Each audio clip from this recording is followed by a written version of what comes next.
All right, so this is part three. I'm laying down on my side, horizontal because my legs kept on falling asleep. First it was my right leg, then it was my left leg. So that's why I stopped the video, and why I'm laying down on my side now. So just so that problem doesn't happen. Anyways, so continuing where I left off, the goal, my first goal that I made for the lucid dreaming practice, uh, not including the reality check and becoming lucid and things that kind of happen more naturally once you get into lucid dreaming, like the reality check and finding yourself like aware that you're dreaming, are all just kind of naturally occurring things that happen. But to actually set a goal or set an intention for what you want to dream about or what you want to improve on in your dreams is like completely different. So the goal that I set for myself was I wanted to be aware of my dream body, everything from my head to my toes. I wanted to feel it, and I wanted to be in control of it. I'm kind of tired of just being a disembodied mind observing events that are happening. I want to actually be standing on my own 2 feet, um, moving things around the dream with my hands and my arms, and being able to look around like with my head like this, and I want to be in complete control of it. So that was my goal. So let me go over these notes really quick. Oh yeah. Okay, so the most interesting dream I'm about to talk about, the most interesting dream that I've ever had. And I had this dream not too long ago, but this dream changed everything for me. And what I mean by that is it made lucid dreaming, as it's talked about in this book, it's it's basically like it basically talks about like the one lucid dream you'll have that will make all of your efforts worth it. And that was this dream. Basically every day, every second that I spend trying to become lucid in my dream, or every second of my waking life that I spend with a lucid dreaming practice, uh, all built up to this dream. And it made the whole practice worth it. And it definitely, what it means for me is that I'll continue doing this for at least another, 5, 6 years. Um, we'll see how things go, but it definitely means that if I can get a dream like this every once in a while, then it makes all the effort worth it. So basically what happened is I went to this place that had an indoor pool. Um, in my dream, I went to this place that had an indoor pool, and the pool was kind of square, and you could get in on one side of it just with the stairs like going down in the stairs going down into the pool. So basically at the start of the dream, I went into the pool, and I was not really aware of my surroundings or the people there.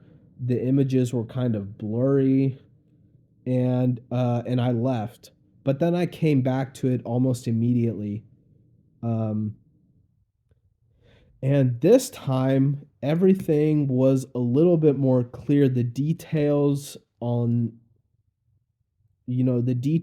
of the inside of this place were more, there was just more detailed. The people were less blurry. And basically, what I did was I took off all my clothes. I took off all my clothes. I got completely naked, and then I went into the pool. And when I entered the pool, this is something that is pretty rare to experience. Is like plenty of people have dreams of like being underwater. That's common, or going out into the ocean, or breathing underwater. Like that's all pretty common. But what's not common is to actually feel like the temperature of the water. And I know that sounds like such a small thing, like, oh, what's the big deal? Like, yeah, you felt cold, you felt hot. Like, what's the big deal? But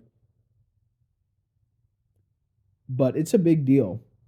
So basically, when I got into the water, I could feel like the water was like room temperature, and I could feel it at my waist. And the third thing that I noticed was that this is going to sound a little weird, but basically, I could feel my privates, you know, kind of just, I could feel my privates, and it just boosted the whole level of lucidity of the dream. Like, I don't know. I think it's because genitals are so important. It's like the second most important body part, your head being the most important, you know, these things down here being the second most important. Because if you were to lose those or something happened to those, then, your life would be turned upside down.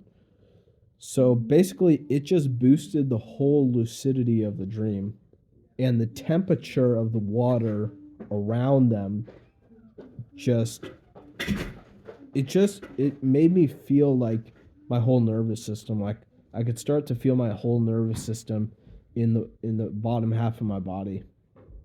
Everything below my waist I could like feel and experience, and I could feel like if you're a guy and you've ever been hit in the balls with like a soccer ball or something, like that feeling in the bottom of your stomach or like kind of near your bladder area, that like that weird feeling. It's almost like the feeling when you're on the dropping on a roller coaster and you feel your stomach. It's kind of like that, but just a little bit more painful. So I started feeling that in my dream. Like, first I felt the water, the temperature of the water, then I felt my privates, then I felt this feeling in my stomach, which was like being hit with a soccer ball slash going down a roller coaster. And it just boosted the whole lucidity, because now my dream body is making contact with everything else in the dream, basically. My spatial awareness was boosted and everything. Um, so basically, I go into the pool, and there's all these parents in the pool. There's probably about 30 or 40 parents in the pool, and every single parent is holding a child. So it's a ratio of one child to one parent. But every single parent in there was holding a kid. Of course, they're holding them up and out of the water, so their kids aren't like uncomfortable or anything. But basically, all the kids, some of them turned their heads like towards me, and some of them were looking over their parents' shoulders at me, and they were all wearing bathing suits. Everybody except for me was wearing a bathing suit. And they all looked at me, and their eyes, like every single kid had the same look in their eyes. Their eyes were kind of like wide open. You know how kids usually, when they look at you, their eyes are like wide open like this. As we get older, our eyelids tend to like droop a little bit. Um, but their eyes were like wide open, and they were staring at me, and I could see them smiling. All the kids were smiling at me. And I just felt these like waves of like acceptance, um, like just washing over me. And then I heard these kids paddling in the water, and I turned around, and these two kids from Pakistan, a boy and a girl, probably a brother and a sister, you know, like maybe only like 4 or 5 years old. They were swimming towards me, they were paddling towards me, and they just hugged me around my waist.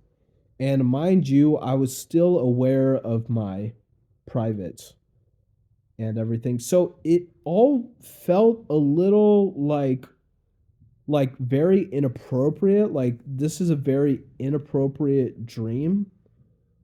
Like, I'm basically being hugged by these kids and I'm completely naked. Like, if that were happening in public, like the cops would be called. Like, yo, this dude is naked and he's trying to touch little kids, like, like arrest him. But since it's a dream, it's not really the same thing.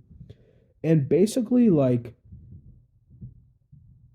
that's basically all that happened. Like, these two children swam towards me, they hugged me, and then I kind of pushed them back towards their parents. And after I woke up from that, um, I basically just felt accepted for being who I am. I don't obviously I'm not saying that that's a scenario that I think about all the time, like some kind of like sick like fantasy scenario. Like I don't really think like that. I'm straight. I'm into people my age or older.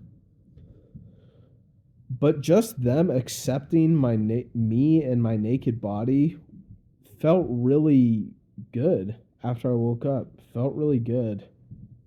And every time I get in the shower, I can still feel that acceptance from all these kids. And oh, I didn't mention that all these kids were from like different countries around the world. Like those two kids that came up to me were from like the Middle East, like Pakistan or Iran or something. But there was Chinese babies, African babies, white babies, Asian babies, European babies, like kids from all over, and they all just accepted me for for the state that I was in.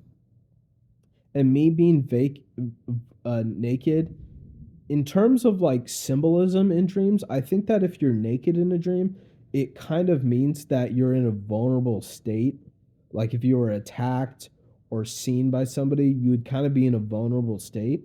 So I think it was like symbolically telling me that like my vulnerable side is currently being accepted by like my subconscious mind, or I am consciously accepting my more vulnerable self. So yeah, really cool. I'm gonna end this and make another part, a part four. Um, let's see.